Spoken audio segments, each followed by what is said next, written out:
Motivation is a sugar rush. It gives you energy, but it fades. What if you could act even when you feel nothing? What if the secret to greatness wasn't passion, but the quiet courage to show up when you don't care? The ancients called it virtue. Today we might call it discipline. Stoic discipline is the art of doing without needing to feel.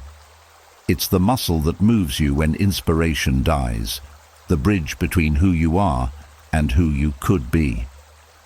In a world that worships motivation, this film is an act of rebellion, an argument for stillness, duty, and mastery. Because you don't need motivation, you need stoic discipline. You wake at 5 a.m. because a YouTube guru told you that's what winners do. Your phone buzzes with notifications, motivational quotes layered over sunrises, fitness influencers screaming, "No excuses," through perfect teeth. You save them all. You feel something stir in your chest, that familiar rush, that sweet promise, today will be different. But we both know how this story ends. By noon, the feeling has evaporated like morning dew under an indifferent sun. The workout you promised yourself becomes tomorrow. The project that would change your life sits untouched. You scroll through more motivation, desperately seeking another hit, another rush to carry you forward. You are not alone in this ritual. You are part of something much larger, a cult that worships at the altar of feeling. Welcome to the modern mythology of motivation, where we've been sold the most elegant lie of our time, that you must feel inspired to act. That emotion precedes motion, that somewhere out there exists the perfect quote, the perfect video, the perfect moment of revelation that will finally, permanently transform you into the person you're meant to be. The motivation industry is worth billions. Every platform, every algorithm, every carefully crafted post is designed to trigger that dopamine response, that brief, intoxicating moment where you believe anything is possible. We've created a digital casino where the currency is inspiration and the house always wins. Because motivation, by its very nature, is designed to fade. Consider the neuroscience. When you consume motivational content, your brain releases dopamine, not from achievement, but from the anticipation of achievement. You get the chemical reward without the action. Your brain, that ancient pattern recognition machine, quickly learns this trick. Why struggle through the discomfort of actual work when you can get the same high from watching someone else's success story? This is the dopamine economy of motivation, and you are both its consumer and its product. But let me tell you about a different way. 2,000 years ago, a slave named Epictetus, his leg broken by his master, discovered something that would shake the foundations of human psychology. He realized that we had it backward. We don't need to feel in order to act. We need to act regardless of feeling. Don't explain your philosophy, Epictetus said. Embody it. Notice what's missing from that statement. There's no mention of feeling inspired, no prerequisite of passion, no requirement for that magical moment when everything clicks. Just the simple, radical act of embodiment, of being what you intend to be, even when, especially when, you feel nothing at all. The Stoics understood what we've forgotten in our age of instant gratification. Feelings are weather. They come and go, shift and change, promise and betray. To build a life on feelings is to build a house on sand. When the storm comes, and the storm always comes, everything collapses. But discipline? Discipline is bedrock. Think about the last time you did something truly meaningful. Not pleasurable, but meaningful. Maybe you held someone's hand through grief. Maybe you finished a project that fought you every step of the way. Maybe you simply showed up to work on a day when every cell in your body screamed to stay in bed. In those moments, were you motivated, or were you something else? something quieter, more solid, more real. The motivation industry doesn't want you to discover this secret. It needs you to stay hungry, stay desperate, stay scrolling. It needs you to believe that the answer is out there, in the next post, the next video, the next productivity hack. It needs you to remain a motivation junkie, forever chasing the dragon of inspiration, forever coming up short. But what if I told you that every moment you spend seeking motivation is a moment stolen from the life you could be building? What if the very act of waiting to feel ready is what keeps you from ever being ready? The Stoics had a word for this, prohairesis, the faculty of choice that exists independent of circumstance or emotion. It's the part of you that can choose to act even when everything else rebels. It's the voice that says, I will do this, when every feeling says, I can't. This is not about suppressing emotions or becoming a robot. It's about recognizing that emotions are information, not instructions. They tell you about your internal weather, but they don't dictate whether you leave the house. The cult of motivation has made us weak. It's trained us to be servants of our feelings, waiting for permission from our emotions to begin living our lives. We've become so obsessed with feeling good about doing good that we've forgotten how to simply do good. Tomorrow morning, you'll wake up. The motivational quotes will be there, glowing from your screen, promising transformation. But now you know the truth. They're selling you chains disguised as wings. Every moment you spend consuming motivation is a moment you're not building discipline. Every time you wait to feel inspired, you're choosing the comfort of potential over the discomfort of progress. The revolution begins not with a feeling, but with a choice to act without permission from your emotions, to do what needs doing, regardless of how you feel about it. Welcome to the beginning of your disenchantment. Welcome to the death of motivation. Let's get something straight. You're not lazy. That word, lazy, it's a moral judgment masquerading as a diagnosis. It implies a character flaw, a fundamental weakness in your nature.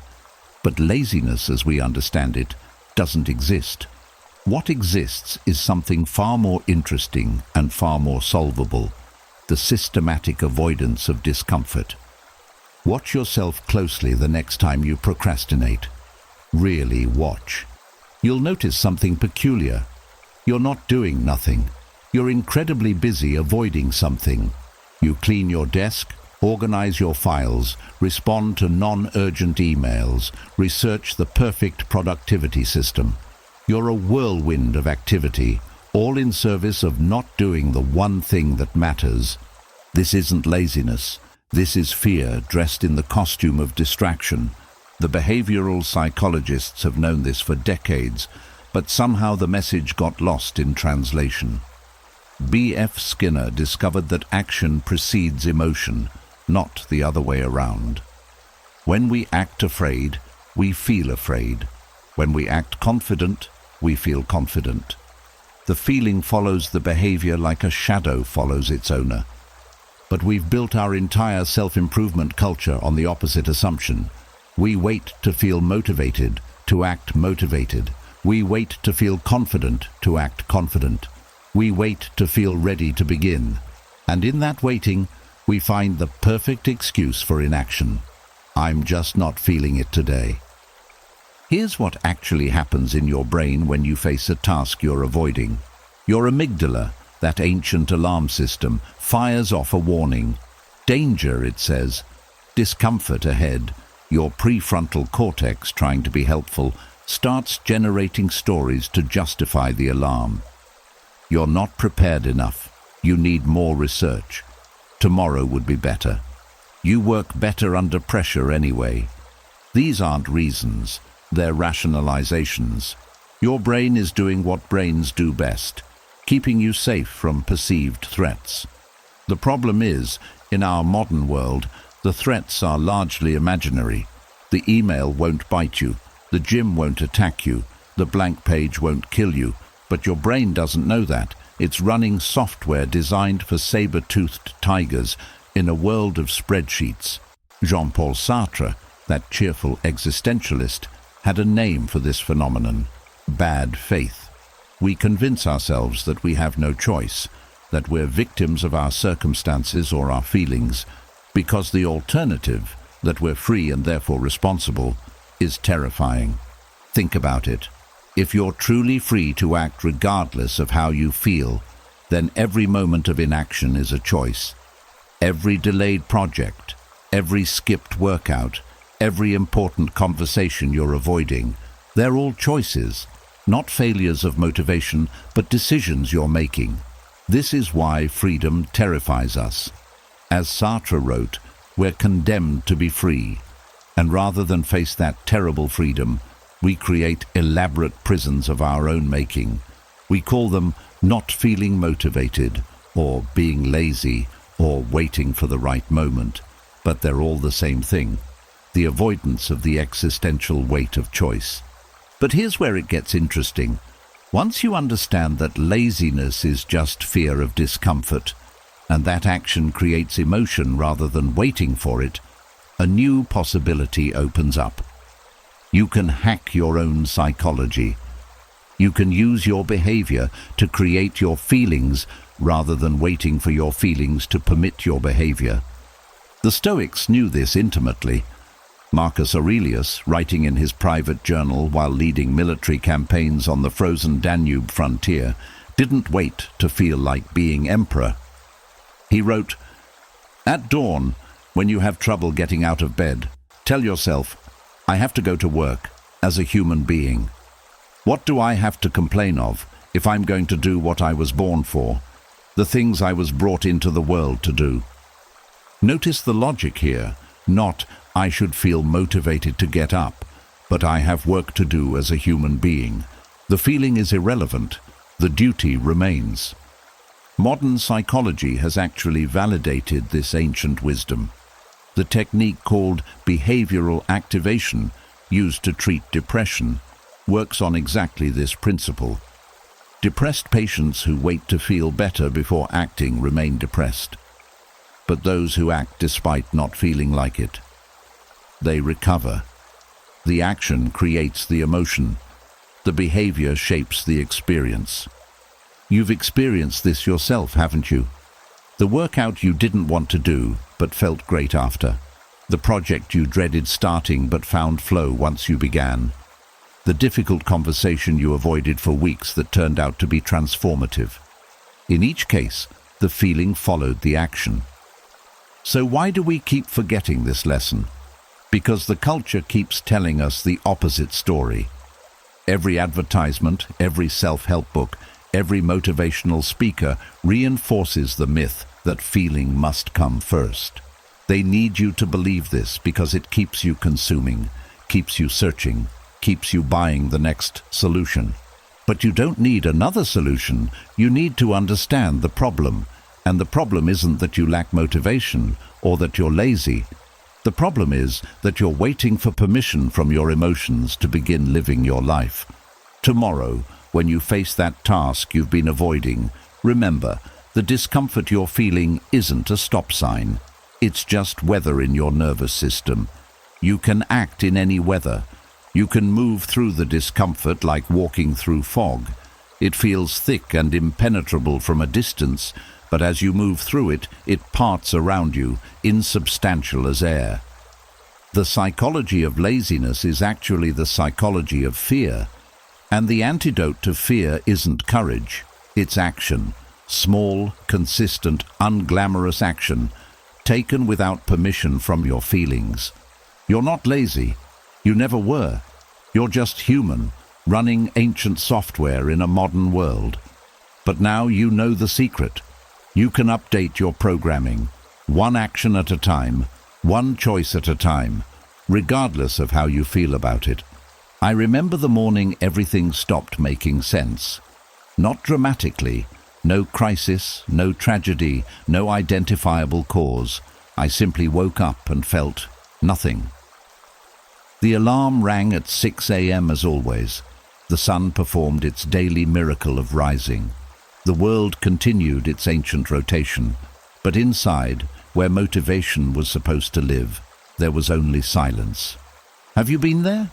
In that peculiar void between wanting to want and actually wanting, where you know intellectually what you should do, could list all the reasons why it matters, but feel absolutely nothing compelling you forward. I lay there for an hour, negotiating with the emptiness. Get up, I told myself. Silence. You have responsibilities. Silence. People are counting on you. Still silence. Every motivational technique I'd ever learned became meaningless noise against that profound absence of feeling. This is the moment the self-help industry doesn't prepare you for, when the feelings simply aren't there, when inspiration doesn't strike, when passion doesn't ignite, when you reach for motivation and find your hands empty. Most of us, in that moment, do what we've been trained to do. We wait. We scroll through our phones, seeking that spark. We tell ourselves we're not ready or need to be in the right headspace. We treat our absence of feeling as a valid reason for inaction, as if our emotions were some kind of cosmic permission slip we need before we can participate in our own lives. But that morning, in that void, I discovered something that changed everything. I got up anyway, not because I felt like it, not because I found some hidden reserve of motivation, not because I had a breakthrough or an epiphany. I got up because getting up was what happened next, feeling or no feeling. I moved through my morning routine like a ghost performing a ritual. Shower, coffee, work. Each action empty of emotion, but complete in execution. And something strange happened. Around midday, I noticed I had accomplished more than on many of my motivated mornings. Without the drama of feeling, without the internal negotiation and emotional management, there was just doing. Clean, simple, frictionless doing. The Stoics have a metaphor for this: the archer and the target. Once you've drawn your bow and aimed, once you've done everything in your power to prepare, you release the arrow. What happens next, wind, movement of the target, acts of fate, is not in your control. Your job was to draw, aim, and release. The rest belongs to the universe. But we've been trained to think backward. We wait for the universe to guarantee the outcome before we'll even pick up the bow. We want to feel certain of success before we'll risk beginning. We want the target to come to us. Marcus Aurelius wrote his meditations during a plague that killed millions, while leading brutal military campaigns, while managing an empire in decline. Do you think he felt motivated every morning? Do you think he woke up passionate about another day of death, politics, and impossible decisions? Confine yourself to the present, he wrote, not the future where motivation might arrive, not the past where it might have lived, the present, where action happens regardless of feeling. This is the discipline of presence, acting in the now without requiring emotional permission. It's what the Zen masters call chop wood, carry water. It's what Nike accidentally stumbled onto with just do it. It's the secret hidden in plain sight. You don't need to feel anything to do everything. But let's go deeper. What actually happens in that void between wanting and doing? It's not empty space. It's full of something else. Fear. Fear that without feeling, our actions are meaningless. Fear that we're just going through the motions. Fear that we're becoming machines. This fear is based on a fundamental misunderstanding of what makes us human. We think our feelings make us human, but our feelings are just weather. They come and go, shift and change, promise and betray. What makes us human is our capacity to act despite our feelings, to choose based on values rather than moods, to commit to a course of action that transcends the tyranny of the temporary emotion.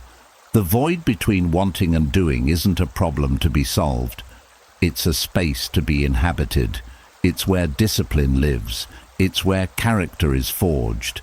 It's where you discover who you really are when the costumes of emotion fall away. That morning when I felt nothing, I discovered I didn't need to feel anything. The absence of motivation wasn't a barrier, it was a doorway.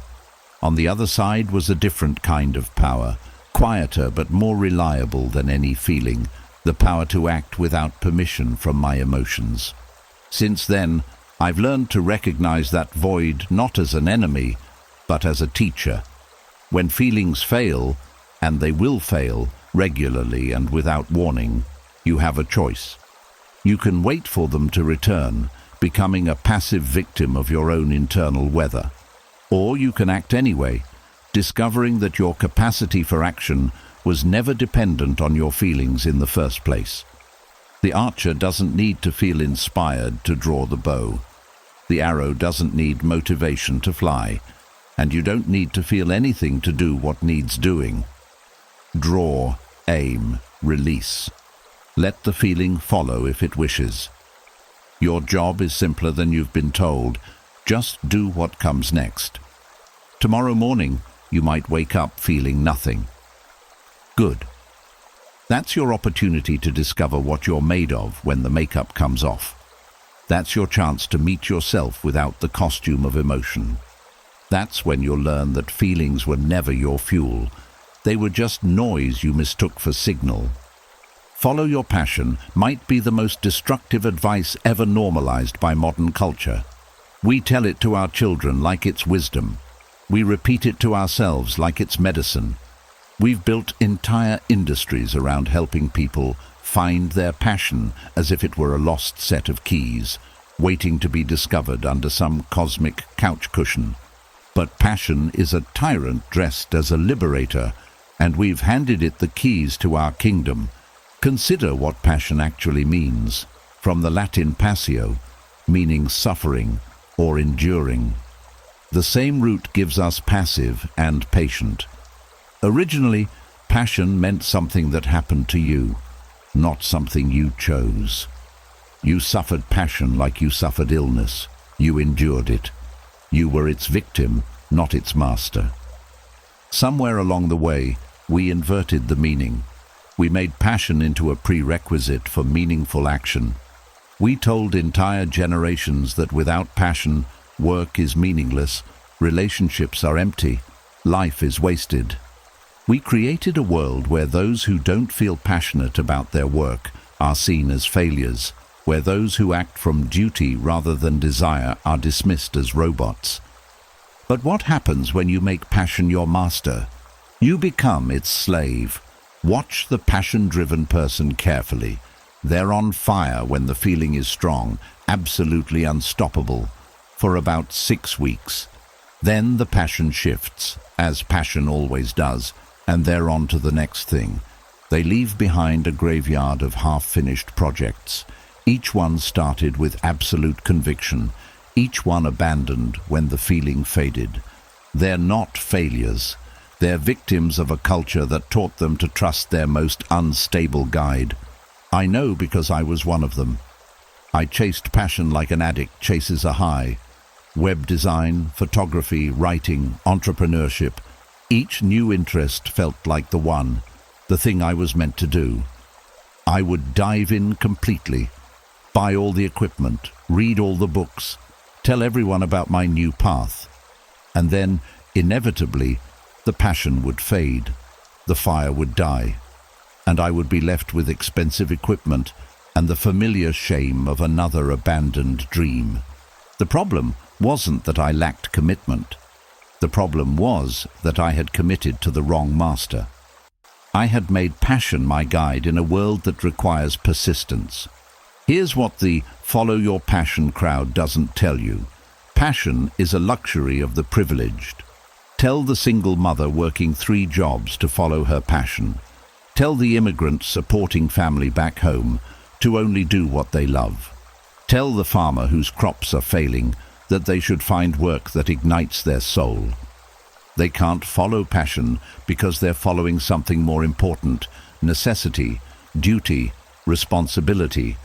And in that following, many of them find something passion could never provide, meaning that endures beyond feeling. Nietzsche understood this deeply. He who has a why to live can bear almost any how, he wrote. But we've misread him.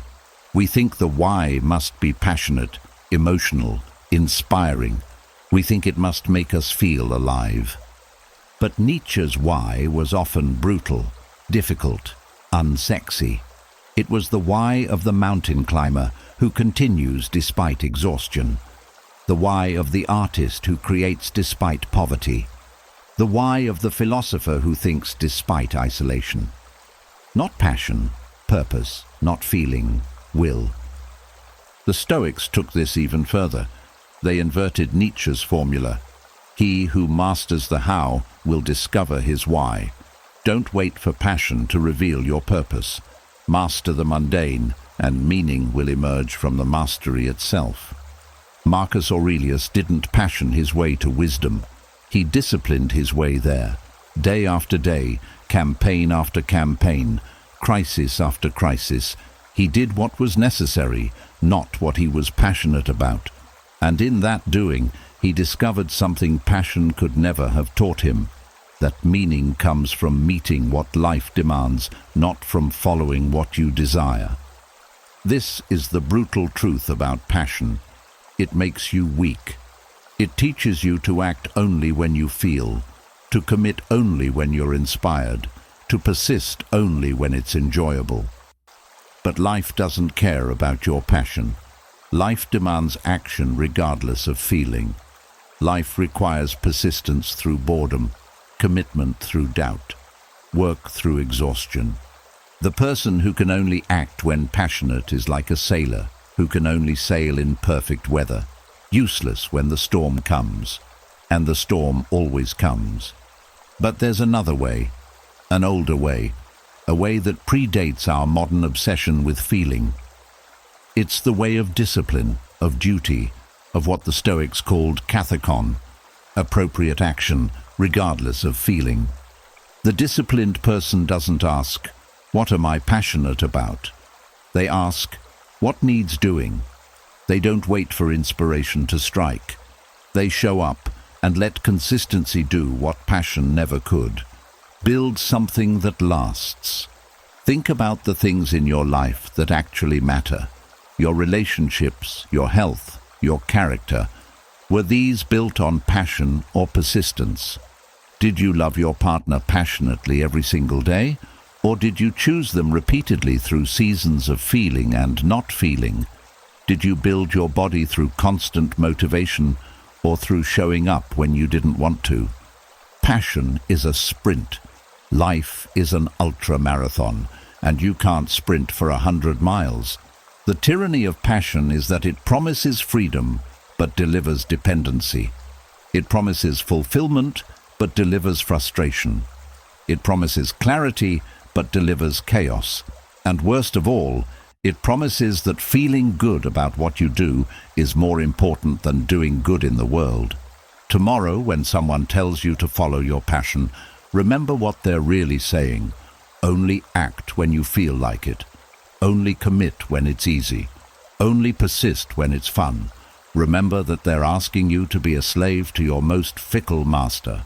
Then choose the harder path, the path of discipline. The path where you act, not because you feel passionate, but because action is called for.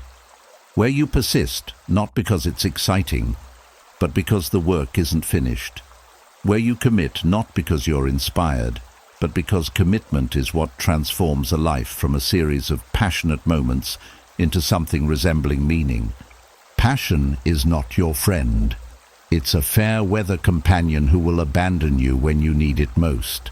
But discipline is the friend who shows up to help you move in the rain. Discipline is what remains when passion has long since departed. Discipline is what builds lives worth living. 2,000 years ago, in a slave market in Hierapolis, a man with a twisted leg was being sold like cattle.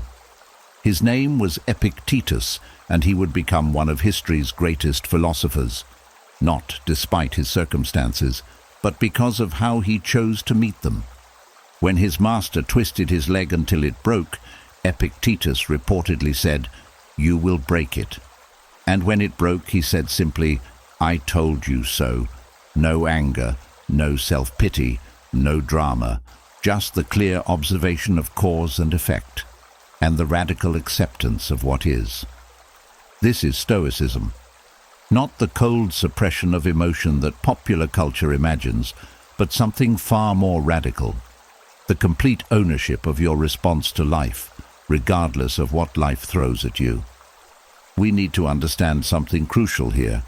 Stoicism isn't about not feeling. It's about not being controlled by feeling. It's the difference between having emotions and being had by them.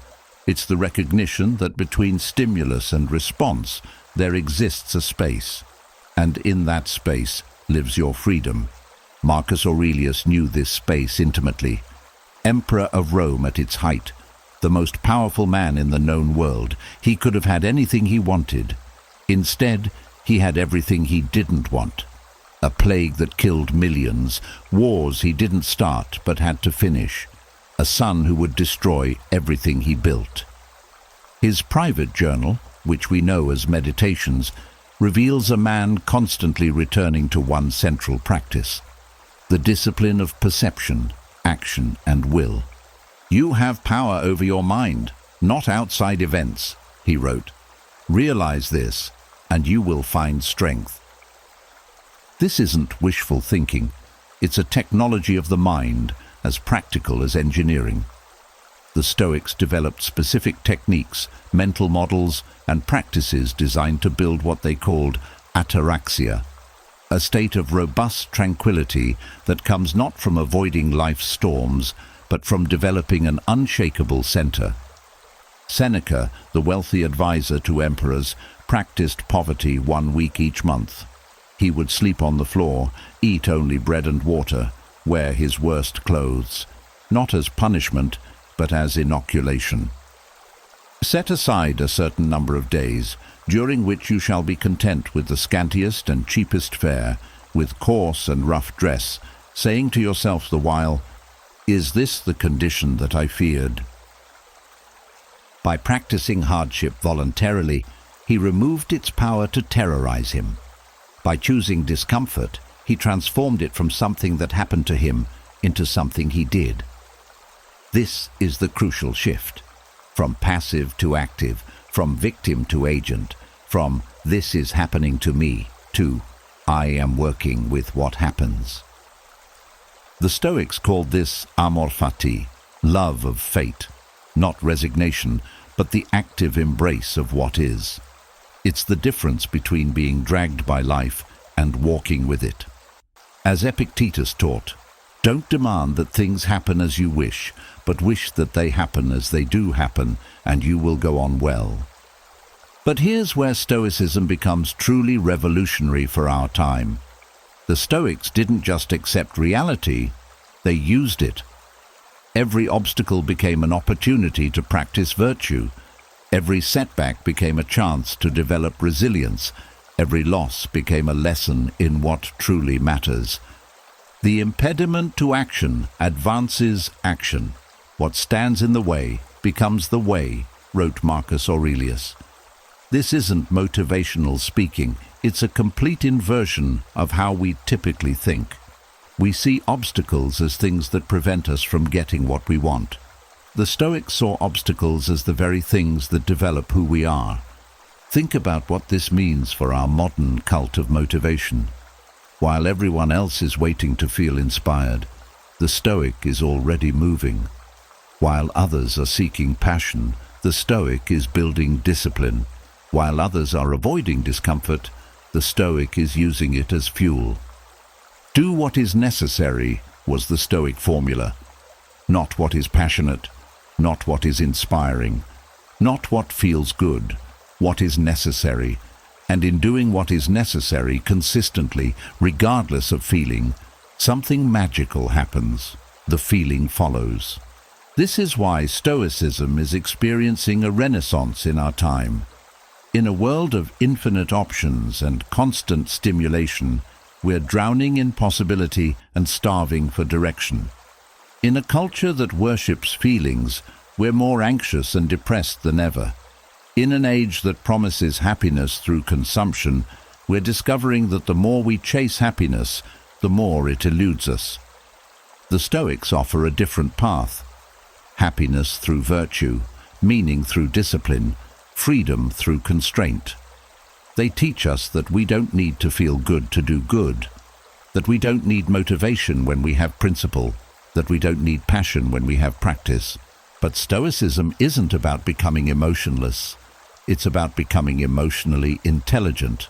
It's about recognizing that emotions are information, not instructions. They tell you about your judgments, your values, your assumptions, but they don't dictate your actions. When you feel angry, the Stoic asks, what judgment am I making that creates this anger? When you feel afraid, what am I imagining that hasn't happened yet? When you feel unmotivated, why am I making my action contingent on my feelings? These aren't just philosophical questions. They're practical tools for living in a world that seems designed to keep us off balance. Every notification, every headline, every social media post is engineered to trigger an emotional response. The Stoics offer us armor against this manipulation, not by suppressing our responses, but by choosing them consciously. Tomorrow morning, you'll wake up. You might feel motivated, you might not. The Stoic doesn't care either way. The Stoic asks only, what is necessary today? What does wisdom demand? What does justice require? What does courage call for? What would temperance have me do? These are the four cardinal virtues of Stoicism: wisdom, justice, courage, and temperance. Notice what's missing from this list: passion, motivation, inspiration, feeling. The Stoics built their entire philosophy on virtues that can be practiced regardless of emotion. This is your invitation to a different way of being. Not the endless chase for motivation, but the steady practice of discipline. Not the tyranny of passion, but the freedom of principle. Not waiting for life to inspire you, but meeting life with what it demands: your full presence, your complete ownership, your unconditional engagement. Every new thing excites the mind, Seneca wrote, but a mind that seeks truth turns from the new and seeks the old. This is that old wisdom, tested in slave markets and imperial palaces, in plague and prosperity, in triumph and catastrophe. It worked then. It works now. It will work tomorrow when you wake up feeling nothing and choose to act anyway.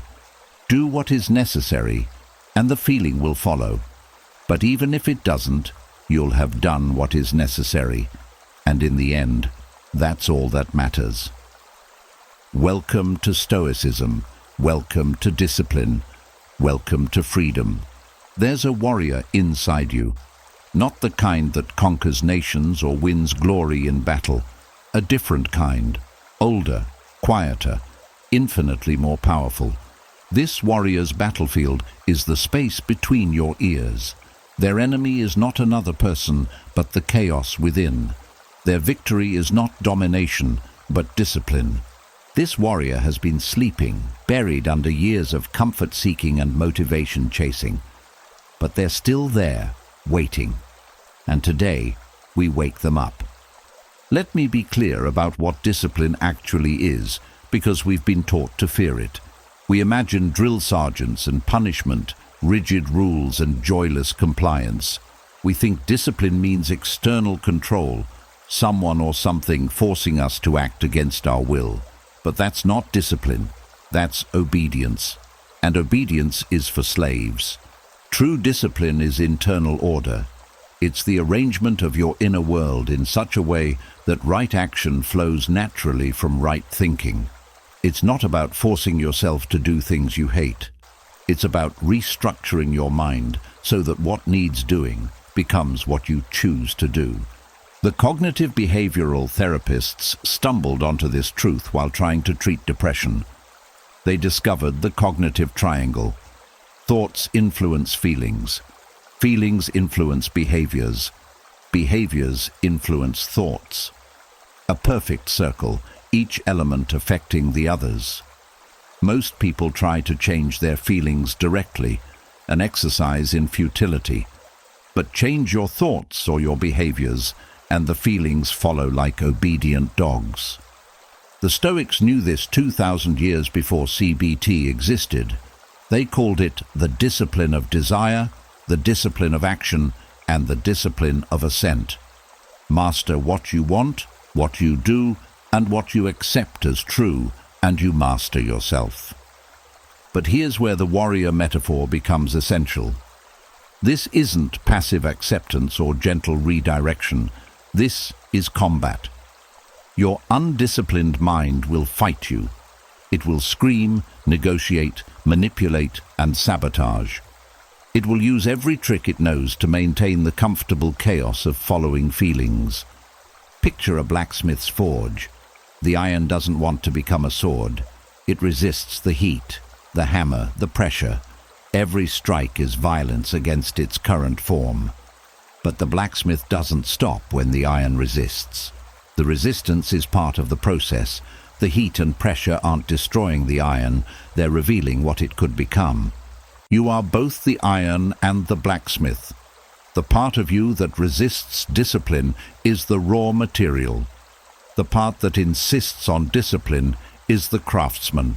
And every day, every choice, every action is another strike of the hammer, shaping you into what you're meant to become. Modern neuroscience has shown us what happens in the brain during this forging process. When you act against your immediate impulses, when you choose the difficult over the easy, the necessary over the comfortable, you literally rewire your neural pathways. The prefrontal cortex, your brain's CEO, grows stronger. The connection between impulse and action grows weaker. You're not just building habits, you're rebuilding your brain's architecture. But the warrior within doesn't wait for science to validate what they know through experience. They understand something more fundamental. Every moment of discipline is a victory in an ancient war. The war between what you are and what you could be. Between your lower nature and your higher calling. Between the animal that seeks comfort and the human that seeks meaning. Marcus Aurelius understood this war. Leading the Roman Empire while it crumbled, fighting barbarians on the frontier while fighting despair within, he wrote, "What brings no benefit to, the hive brings none to the bee." Your personal discipline isn't just about you, it's about what you owe to the collective, to the human hive. The warrior within fights not for personal glory, but for universal good. This changes everything about how we approach discipline. It's not self-punishment or self-denial, it's self-creation. Every time you wake up early when you want to sleep, you're not torturing yourself, you're sculpting yourself. Every time you do the work when you don't feel like it, you're not forcing yourself, you're forging yourself. The warrior within doesn't need motivation because warriors don't fight only when they feel like it. They fight when fighting is necessary. They don't need passion because duty is stronger than desire. They don't need inspiration because they have something better, identity. They are warriors. Warriors fight. End of discussion. But here's the crucial insight. The warrior within isn't trying to destroy the parts of you that resist. Those parts, the comfort seeker, the procrastinator, the excuse maker, they're not enemies to be eliminated. They're forces to be organized, energies to be directed, soldiers to be disciplined. Your desire for comfort? Channel it into creating sustainable systems that make discipline easier. Your tendency to procrastinate? Use it to procrastinate on things that don't matter while you do what does. Your skill at making excuses? Turn it toward making excuses for why you must act rather than why you can't. The Stoic warrior doesn't suppress the human parts of themselves. They organize them. Like a general arranging troops, they put each impulse in its proper place, assign each emotion its proper role, Give each thought its proper weight. This is what Epictetus meant when he said, "No one is free who is not master of himself." The warrior within isn't fighting for conquest, but for freedom. Freedom from the tyranny of impulse. Freedom from the slavery of comfort. Freedom from the chaos of undisciplined thought and action. Tomorrow morning, when your alarm rings, you'll face your first battle of the day. The comfort-seeking part of you will deploy its usual strategies. 5 more minutes. You deserve rest. What's the point anyway? This is your moment. This is when the warrior within either rises or remains sleeping. You don't need to feel warrior-like. You don't need to be inspired by visions of glory. You just need to do what warriors do. Fight the battle in front of them, regardless of how they feel about it. Get up. Not because you want to, but because that's what warriors do. They meet the day weapon in hand, ready or not, motivated or not, afraid or not. They show up to the battle because the battle is here, and they are warriors. The iron doesn't choose to become a sword. But you're not just iron. You're also the blacksmith, the forge, and the fire. You can choose the heat and pressure that transforms you.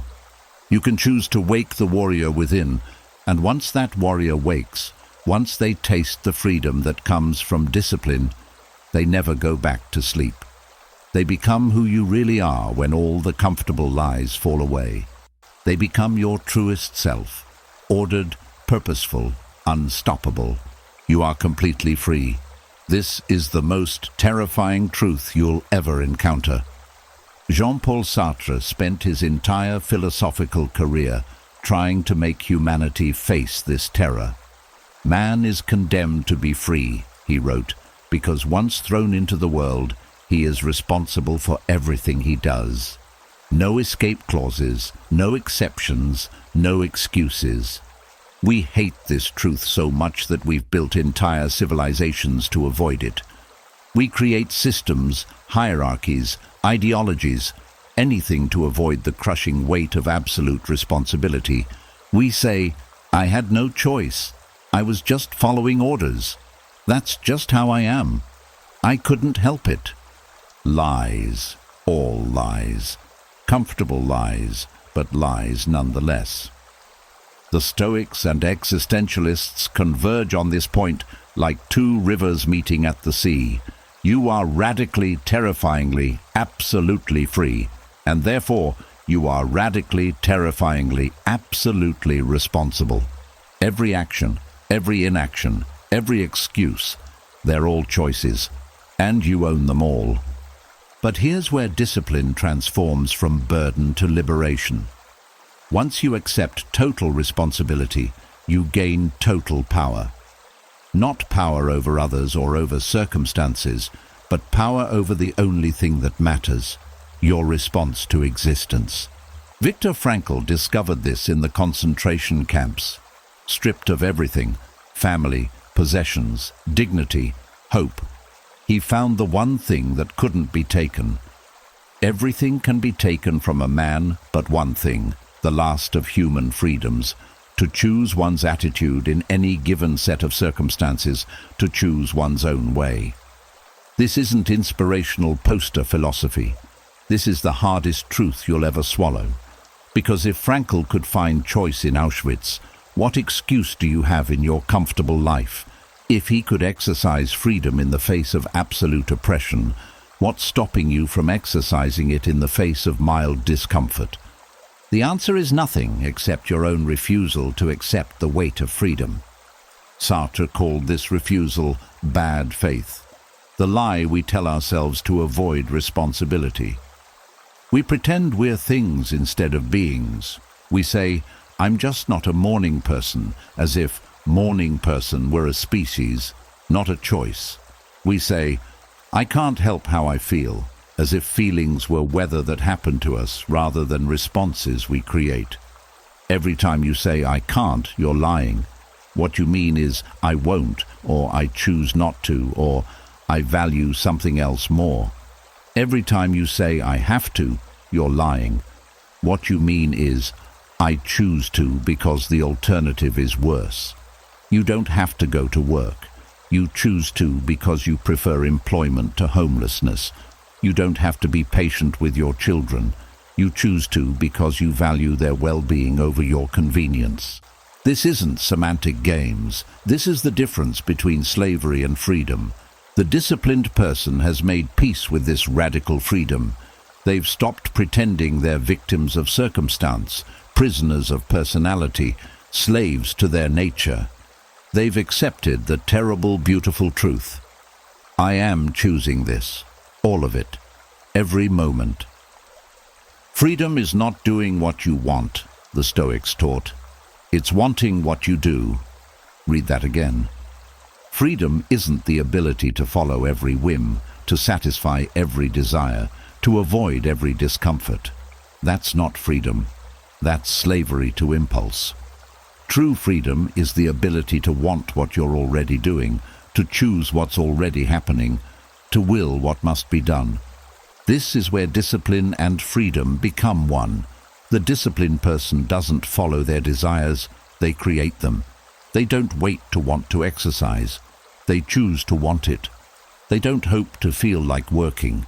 They decide to embrace the work. They transform have to into choose to and discover that they've been free all along. But with freedom comes its twin, responsibility. And this is where most people retreat back into the comfortable prison of excuses. If you're free, truly free, then every aspect of your life is your responsibility. Not fault, responsibility. There's a difference. Fault looks backward, assigns blame, wallows in guilt. Responsibility looks forward, accepts ownership, creates change. You might not be at fault for your circumstances, but you're responsible for your response. You might not be at fault for your trauma, but you're responsible for your healing. You might not be at fault for your limitations, but you're responsible for working within or around them. This is why discipline isn't optional for the person who accepts their freedom. Once you know you're choosing, you can't pretend otherwise. Once you see that every moment is a decision, you can't unsee it. And once you accept responsibility for your choices, discipline becomes the only sane response. The alternative is what Sartre called anguish, the overwhelming anxiety that comes from recognizing your freedom without accepting your responsibility. It's the special kind of suffering reserved for those who know they could change but won't, who see their power but refuse to use it, who recognize their freedom but choose to remain enslaved. Modern psychology has a term for this: learned helplessness. We teach ourselves to be victims. We train ourselves to be powerless. We practice incompetence until it feels like identity, and then we wonder why we're miserable. The Stoics offer a way out: premeditatio malorum, the premeditation of evils. Imagine losing everything: your job, your health, your loved ones. Feel the weight of that loss. Then realize, even then, you would be free. Even then, you would have choice. Even then, you could choose your response. This isn't morbid fantasizing. It's freedom training. It's recognizing that if you could maintain your agency in the worst circumstances, you can certainly maintain it in your current ones. Tomorrow you'll wake up and face 1,000 small choices. What time to rise, what to eat, how to work, how to respond to others. In each moment, you'll be tempted to pretend you're not choosing. You'll want to blame your mood, your energy, your circumstances, your nature. Don't. Own every choice. Accept every responsibility. Embrace every freedom. Not because it feels good, it might feel terrible, but because it's true. And discipline is simply the practice of living in alignment with truth. Regardless of how that truth feels, you are free. Terrifyingly, absolutely free. And discipline is how you transform that terror into power, that freedom into meaning, that responsibility into destiny. The existentialists were right. Existence precedes essence. You exist first. And then you create what you are through your choices. Every disciplined action is a brushstroke on the canvas of your being. Every moment of ownership is a declaration of who you choose to be. You don't need permission, you don't need motivation, you don't need the right circumstances or the right feelings or the right anything. You just need to choose and then live that choice with discipline. Because you're free, and freedom, real freedom, is discipline. We need to talk about pain, not the dramatic, newsworthy kind, not tragedy or trauma or crisis, the ordinary pain, the daily discomfort, the small sufferings that you spend your entire life trying to avoid. This avoidance is killing you. Not physically, though sometimes that too, but spiritually, psychologically, existentially. Every time you choose comfort over discomfort, ease over effort, numbness over feeling, you're choosing death over life. Small deaths perhaps, but they add up. The modern world is an elaborate conspiracy against discomfort, climate-controlled environments, on-demand entertainment, instant gratification, pharmaceutical solutions to every unpleasant sensation. We've built a civilization dedicated to the elimination of suffering, and in doing so, we've eliminated something essential, our capacity to grow. Pain is information. It tells you where your edges are, where growth is possible, where attention is needed. But we've been taught to shoot the messenger. Headache, take a pill, boredom, check your phone, loneliness, scroll social media, anxiety, medicate, distract, avoid. But what if pain isn't the enemy? What if it's the teacher you've been avoiding your whole life? Viktor Frankl discovered this in the most unlikely classroom, the Nazi concentration camps. Surrounded by unimaginable suffering, he observed something remarkable. Those who found meaning in their suffering survived. Those who couldn't find meaning perished. Not just physically, spiritually, they died long before their bodies gave out. When we are no longer able to change a situation, Frankl wrote, we are challenged to change ourselves. This is the alchemy of suffering. It can destroy or transform, depending on how you meet it. And discipline is the practice of meeting it well. The Stoics had a practice called voluntary hardship. They would sleep on hard floors, fast regularly, take cold baths, wear rough clothing. Not as punishment, but as education. They were teaching themselves that comfort isn't necessary, that they could function without it, that they were stronger than they knew. Modern science has validated this ancient practice. Hormesis, the biological principle that moderate stress makes organisms stronger. Muscles grow through micro-tears. Bones strengthen through impact. Immune systems develop through exposure. And character, that most human of qualities, develops through voluntary encounter with difficulty. But we've forgotten this. We treat all discomfort as trauma, all difficulty as damage, all pain as pathology. We've become so fragile that a slow internet connection feels like suffering, a delayed response feels like rejection, a moment of boredom feels like death. This fragility isn't your fault. You were trained for it. Every advertisement promises to eliminate some discomfort. Every product offers to solve some problem you didn't know you had. Every guru promises a pain-free path to fulfillment.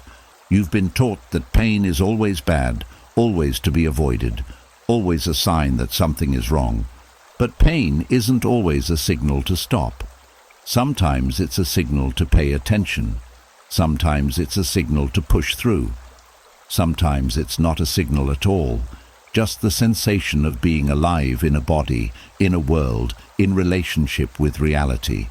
The disciplined person develops what psychologists call distress tolerance, the ability to endure negative emotions without immediately acting to escape them. This isn't masochism, it's maturity. It's recognizing that feelings, even painful ones, are temporary. They rise, peak, and fall like waves. You can surf them or be crushed by them, but you can't stop them from coming. Here's what happens when you stop avoiding pain. You discover it's not what you thought. The anticipation of pain is almost always worse than the pain itself. The story about the pain causes more suffering than the sensation. The resistance to the experience amplifies it beyond its natural intensity. Cold water is the perfect teacher here. Stand before a cold shower, and your mind will generate 1,000 reasons not to enter. It will predict suffering, manufacture excuses, negotiate for comfort. But step in, and what happens? For a moment, there's intensity. Not even pain, really. Just intense sensation. And then, if you don't resist, if you accept, if you breathe and relax into it, something remarkable happens. The sensation remains, but the suffering disappears. You're just a body in cold water. No story, no drama, no problem. This is what discipline teaches, the difference between pain and suffering. Pain is inevitable. It comes with having a body, living in time, caring about anything. But suffering is optional. It's the story we tell about pain, the resistance we offer to reality, the demand that things be different than they are. The disciplined person still feels pain. They just don't add suffering to it. They don't compound the initial discomfort with layers of narrative, resistance, and self-pity. They feel what they feel, and then they do what needs doing anyway. This changes everything about how you approach life. That workout you're avoiding because it's uncomfortable, that's not a reason to avoid it. It's the reason to do it. That difficult conversation you're postponing. The discomfort isn't a red light. It's a green one. That project that scares you. The fear isn't a wall. It's a door. Navy SEALs have a saying, "Get comfortable being uncomfortable." This isn't tough guy posturing. It's practical wisdom. In a world of constant change and uncertainty, comfort with discomfort is the only reliable comfort. It's the only security that can't be taken from you. But here's the deeper truth. Pain isn't just something to endure. It's something to learn from. Every discomfort contains information. Physical pain tells you about your body's limits and needs. Emotional pain tells you about your attachments and values. Existential pain tells you about meaning and purpose. The person who avoids all pain learns nothing. They remain infants in adult bodies, demanding that reality conform to their comfort, throwing tantrums when it doesn't. They never develop the capacity to endure, to persist, to overcome. They never discover what they're capable of because they never test themselves against anything difficult. But the person who embraces appropriate pain, who sees discomfort as teacher rather than enemy, who practices voluntary hardship as a form of education, this person becomes anti-fragile. They don't just survive difficulty, they grow from it. They don't just endure suffering, they transform it into strength. Tomorrow, you'll face some form of pain, maybe physical, the burn of exercise, the ache of work, maybe emotional, the sting of rejection, the weight of responsibility, maybe existential, the burden of choice, the anxiety of freedom. When it comes, don't reach for the nearest escape. Don't immediately move to comfort. Stay with it for a moment. Breathe into it. Ask it what it's teaching you.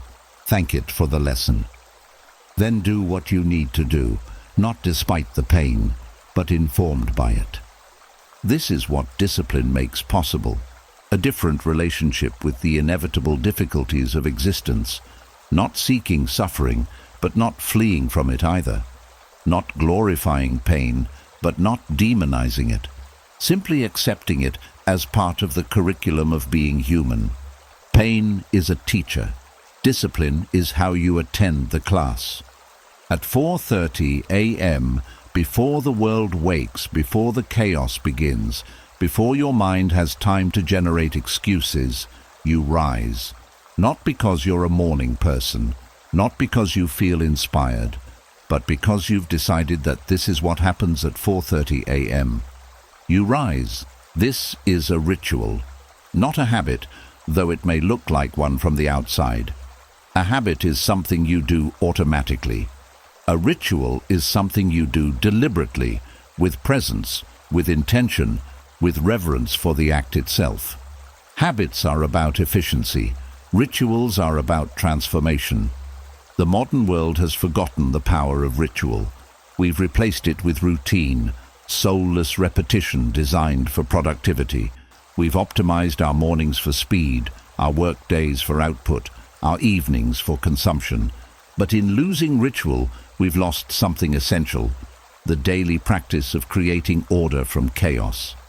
Every morning, chaos awaits. Your phone buzzes with other people's priorities. Your mind churns with yesterday's problems and tomorrow's anxieties. Your body carries the inertia of sleep, the resistance to movement, the desire to remain unconscious. This is the default state: entropy, disorder, decay. Ritual is how you fight back. Marcus Aurelius knew this. Every morning, despite ruling an empire in crisis, he would write. Not for publication, not for posterity, but for order. He would remind himself of his principles, examine his thoughts, prepare his mind for the day ahead. His meditations weren't philosophy, they were ritual, the daily practice of creating internal order before facing external chaos. When you wake up in the morning, he wrote, tell yourself, the people I deal with today will be meddling, ungrateful, arrogant, dishonest, jealous, and surly. This wasn't pessimism, it was preparation. It was the ritual of realistic expectation, of mental rehearsal, of choosing response before stimulus arrived. But ritual isn't just mental, it's physical, embodied, enacted. The Stoics understood this. They practiced specific behaviors designed to build specific capacities. Cold exposure to build resilience, fasting to build independence from pleasure, silence to build thoughtfulness, simplicity to build clarity. These weren't random acts of self-denial. They were technologies of transformation, each one designed to develop a particular aspect of character. And they worked not through single dramatic acts, but through daily repetition, through the slow alchemy of consistent practice. Let me give you a modern ritual, one practiced by thousands who've discovered its power: the cold shower. Not occasionally when the hot water runs out, every day, by choice. Here's what happens. You stand before the shower, knowing what's coming. Your mind rebels. It generates excuses, predictions of suffering, urgent reasons why today should be an exception. This is the first battle, the battle against your own mind's protective mechanisms. You turn the handle anyway, the cold hits. Your body contracts, your breath catches, your every instinct screams to escape.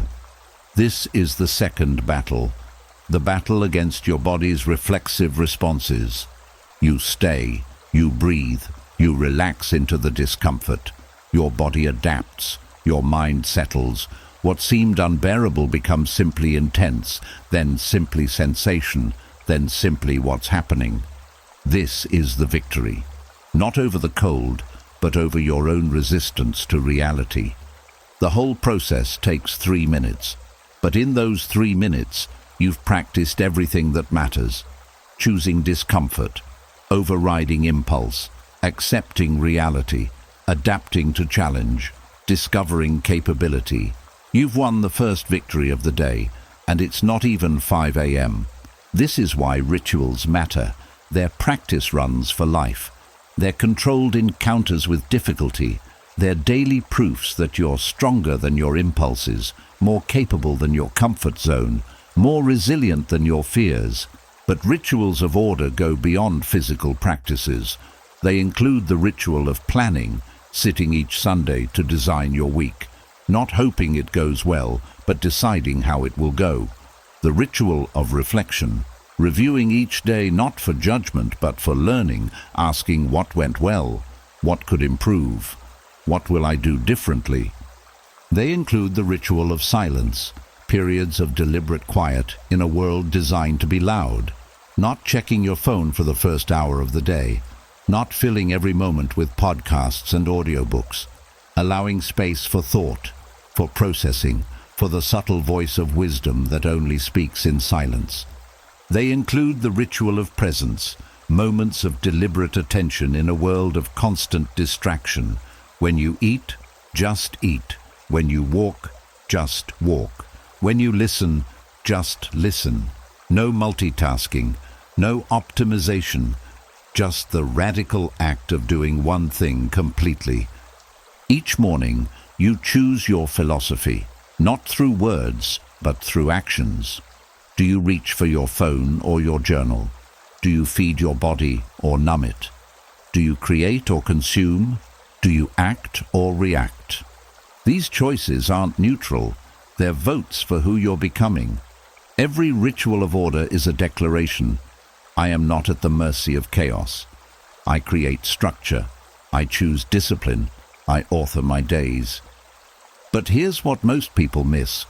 Rituals aren't constraints, they're freedom. When you ritualize the essential, you free mental energy for the important. When you automate the fundamental, you create space for the creative.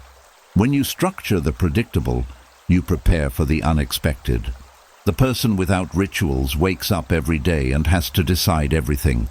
When to rise, what to eat, how to start, where to focus. Every choice depletes willpower. Every decision fatigues the mind. By noon, they're exhausted not from doing but from deciding. The person with rituals has already won half the day's battles before breakfast. They don't decide to exercise. It's what happens at 5 a.m. They don't choose to meditate. It's what happens after movement. They don't deliberate about journaling. It's what happens before work. The decisions are made, the structure is set, the energy is preserved for what matters. But rituals must be chosen, not imposed. They must emerge from your values, not someone else's prescription. The CEO's morning routine might destroy the artist. The athlete's rituals might crush the philosopher. You must design your own architecture of order, built from your own priorities, suited to your own battles. Start small. One ritual, one daily practice that you perform regardless of feeling. Maybe it's making your bed, that simple act of creating order from disorder, of completing something before the day begins. Maybe it's 10 minutes of writing, or 5 minutes of breathing, or 1 minute of gratitude. The content matters less than the consistency. The specific practice matters less than the daily practice. What you're building isn't just a habit, but a relationship with discipline itself. Tomorrow morning, before the world imposes its chaos, you have a choice. You can wake reactive, checking messages, scrolling feeds, letting the day happen to you. Or you can wake ritual, creating order, choosing focus, happening to the day. The first path is easier. The second path is easier to live with. Choose your rituals. Create your order. Build your discipline, not because someone told you to, but because you've decided who you're becoming. And that person, that future self you're creating, they begin their days with intention, with practice, with ritual. They begin with discipline, and discipline begins with how you meet the morning. You've been performing a magic trick your entire life without knowing it. Every morning you wake up and unconsciously decide who to be. Not consciously. That would be too obvious, too uncomfortable. But through 1,000 tiny choices, each one seeming insignificant, you construct yourself. And most days, you construct exactly the same person you were yesterday. But what if you made it conscious? What if you took control of the magic? This is the culmination of everything we've discussed, the merger of ancient wisdom and modern understanding, the bridge between knowing and being, the alchemy that transforms discipline from something you do into someone you are. Neuroscience has shown us something remarkable. Your brain is plastic until the day you die. Every thought creates neural pathways. Every repeated action strengthens synaptic connections. Every disciplined choice literally rewires your brain's architecture. You're not just building habits, you're rebuilding yourself at the cellular level. But the ancients knew this without MRI machines. They called it different names: virtue, character, arete. But they understood the fundamental truth. You become what you repeatedly do. Not what you occasionally do when motivated. Not what you intend to do tomorrow. What you repeatedly do, regardless of how you feel about it. Aristotle put it simply: we are what we repeatedly do. Excellence, then, is not an act, but a habit. But he undersold it. Excellence isn't just a habit, it's an identity. It's the shift from "I'm someone who sometimes acts excellently" to "I am excellence enacted." This is the transition discipline makes possible, from doing to being. Watch a true master at work. In any field, doesn't matter which. A master chef doesn't think about how to hold the knife. They and the knife are one movement. A master musician doesn't play the instrument. They become the music. A master athlete doesn't perform movements. They embody flow. This isn't mystical, it's neurological. Through thousands of hours of disciplined practice, they've moved skills from conscious processing, slow, effortful, error-prone, to unconscious competence, fast, effortless, precise. They've literally rewired their brains to make excellence automatic. But here's what nobody tells you. You can do this with character itself. Every time you choose discipline over impulse, you're strengthening the neural pathways of self-control. Every time you act, despite not feeling like it, you're weakening the connection between emotion and action. Every time you do what's necessary instead of what's comfortable, you're building the architecture of excellence. The research is unequivocal. The prefrontal cortex, the brain's executive center, grows stronger with use, like a muscle. The more you practice self-control, the easier it becomes. Not through willpower, which is finite and exhausts quickly, but through structural changes in your brain itself. This is why discipline creates freedom rather than constraining it. When excellence becomes automatic, when right action becomes default, when discipline becomes identity, you're no longer fighting yourself. The war is over. You've won by transforming the enemy into an ally. But the transformation goes deeper than behavior. It reaches into the very core of how you understand yourself. Most people believe they have a true self, some fixed identity that they're either expressing or suppressing. They say things like, "That's just not who I am," or "I need to find myself," or "I'm being authentic to my true nature." This is the most limiting belief you can hold, because if you have a fixed self, you can't change. If you are what you are, you're stuck with it. If your nature is determined, discipline is just forcing yourself to act against your identity, an exhausting, ultimately doomed enterprise. But the Stoics and existentialists agree, you don't have a self, you create one. Every moment, through every choice. You're not expressing some pre-existing identity, you're constructing it in real time through your actions. This is the paradox of discipline. Structure creates freedom. By choosing consistent actions, you create a consistent self. By limiting your options, you expand your capabilities. By constraining your behavior, you liberate your potential. Think of water. Unconstrained, it spreads thin, evaporates, disappears. But channeled through a narrow canyon, it cuts through solid rock. Focused through a tiny nozzle, it can slice steel. The constraint doesn't diminish the water's power. It reveals it. You are the water. Discipline is the channel. Without it, You spread thin across 1,000 possibilities, never accumulating enough force to cut through anything significant. With it, you become unstoppable. This isn't about becoming a robot or losing your humanity. It's about becoming more fully human. Because what makes us human isn't our ability to feel. All animals feel. What makes us human is our ability to choose action independent of feeling, to commit to values that transcend momentary emotion, to build something larger than our impulses. The shift happens gradually, then suddenly. One day you realize you're no longer forcing yourself to exercise. You're someone who exercises. You're no longer making yourself work. You're someone who works. You're no longer practicing discipline. You are disciplined. This is the death of the old self and the birth of the new.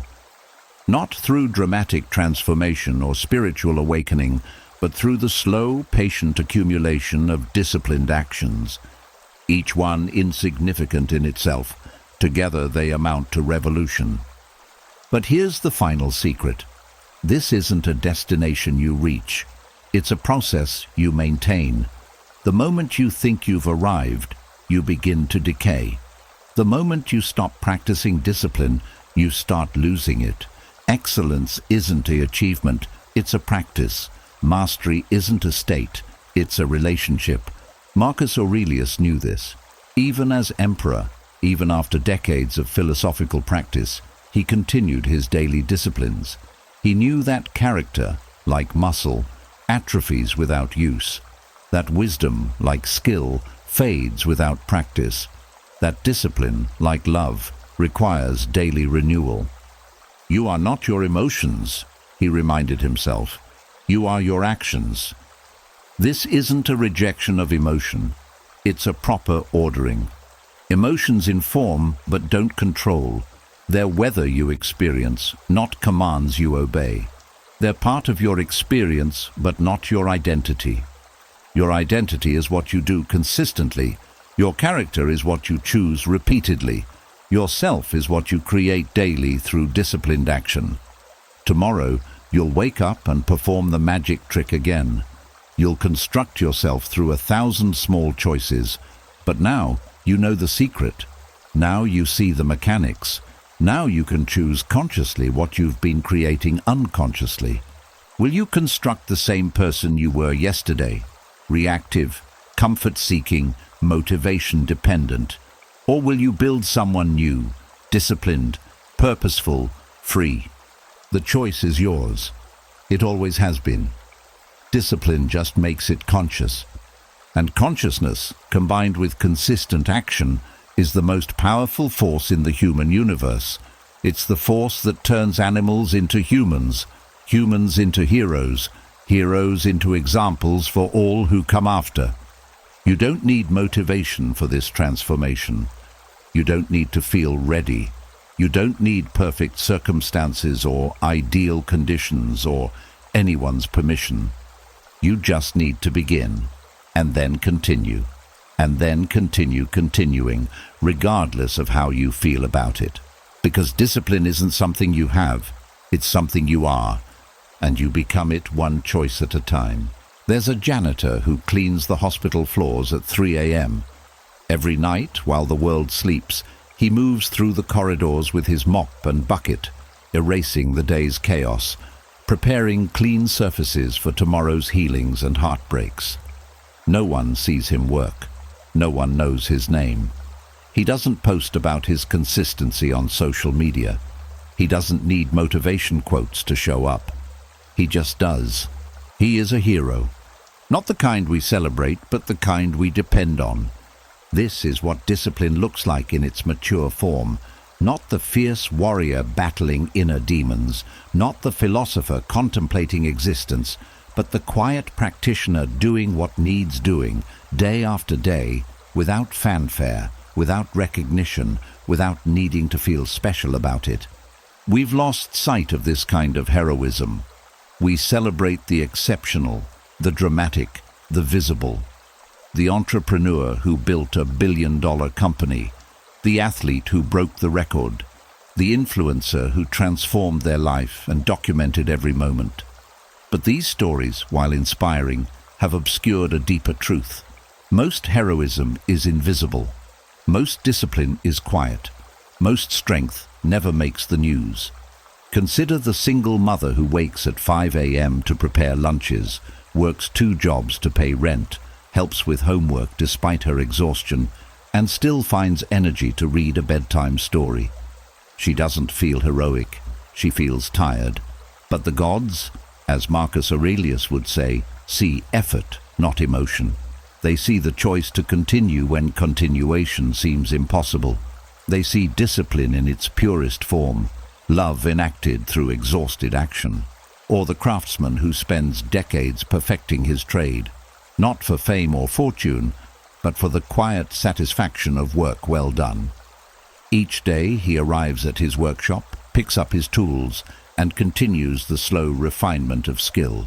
No shortcuts, no hacks, no optimization strategies, just the patient accumulation of competence through consistent practice. These people don't talk about discipline, they embody it. They don't need motivation because they have something deeper, commitment to something beyond themselves. The janitor to cleanliness and order, the mother to her children's future, the craftsman to his craft's perfection. This is where discipline transcends technique and becomes virtue, where it stops being something you practice and becomes how you serve, where it transforms from self-improvement to self-giving. The Stoics understood this. They didn't practice discipline to become superior beings. They practiced it to become useful ones, useful to their families, their communities, their species.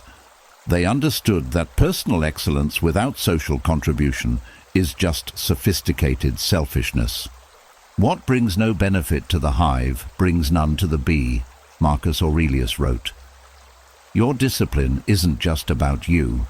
It's about what you can offer when you're disciplined. It's about who you can serve when you're strong. It's about what becomes possible when you're reliable. The quiet heroes understand this intuitively. They don't see their discipline as special because they don't see it as separate from their duty. The nurse who stays calm during chaos isn't trying to be stoic. She's trying to save lives. The teacher who maintains patience with difficult students isn't practicing philosophy. She's teaching. The father who controls his temper isn't demonstrating virtue. He's protecting his children's emotional development. But this is exactly what makes them heroic. They've dissolved the boundary between discipline and life, between practice and purpose, between self-development and service. They don't need to motivate themselves to be disciplined because discipline is simply how they meet their responsibilities. This kind of heroism is available to everyone. You don't need exceptional circumstances or dramatic challenges. You just need ordinary responsibilities met with extraordinary consistency. You need the discipline to show up when showing up is all you can do. You need the strength to be useful when being useful is unsexy.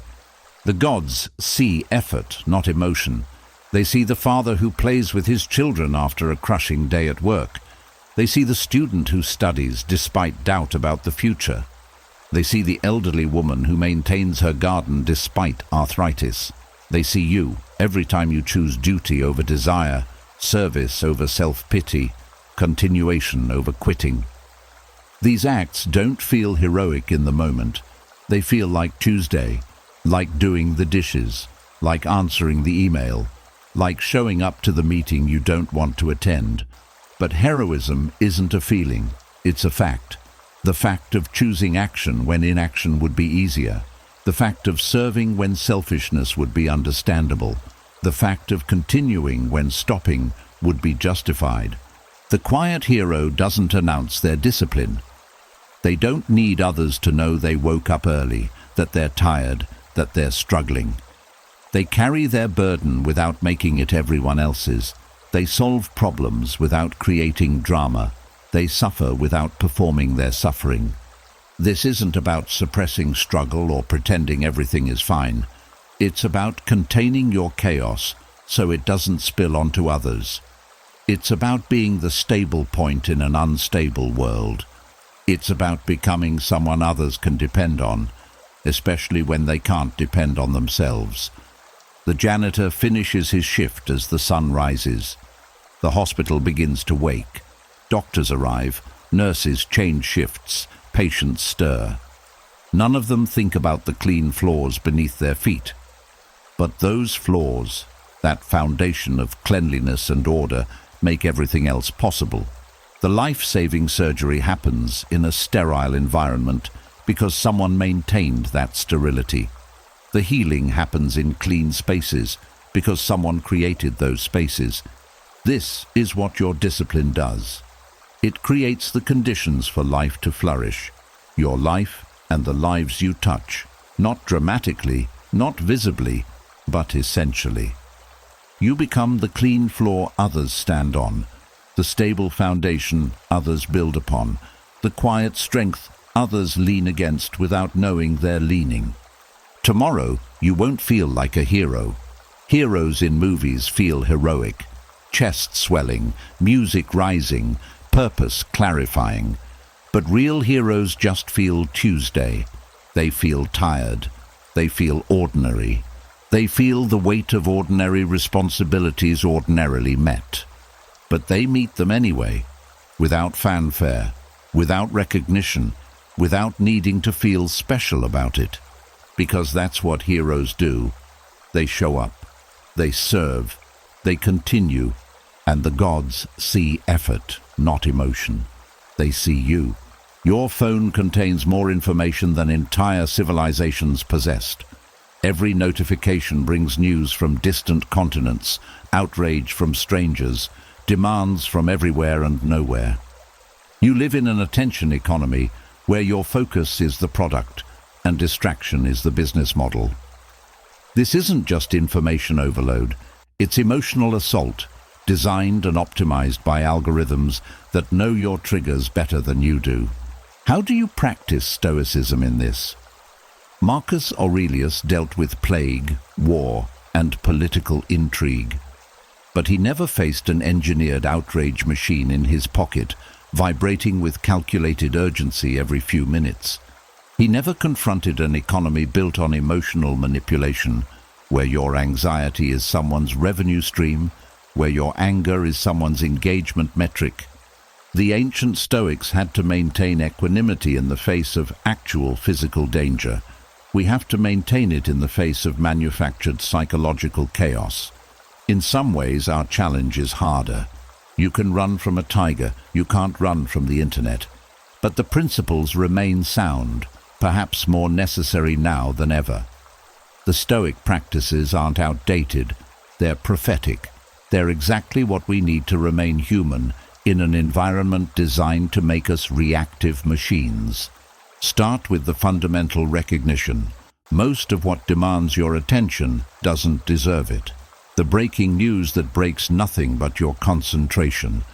The urgent email that's only urgent to someone else. The social media post designed to trigger your tribal instincts. These aren't real problems. They're simulated problems, manufactured to hijack your emotional responses. The Stoics had a practice. The view from above. Imagine yourself rising up, seeing your city, your country, your continent, the earth itself. From that height, how important is the Twitter argument? How urgent is the celebrity scandal? How critical is the thing that's making your blood pressure rise? But in our time, we need a new practice, the view from within. Before you respond to any external stimulus, pause. Look inward. What's happening in your body? What emotion is arising? What story is your mind constructing? This pause, even just 3 seconds, is your freedom. It's the space between stimulus and response where choice lives. The digital world is designed to eliminate this pause. Everything is engineered for immediate reaction. The comment box is right there. The like button begs to be pressed. The share function promises instant validation. The entire architecture is built to bypass your prefrontal cortex and trigger your amygdala, to make you react from emotion rather than respond from wisdom. This is why discipline isn't optional in the digital age. It's survival.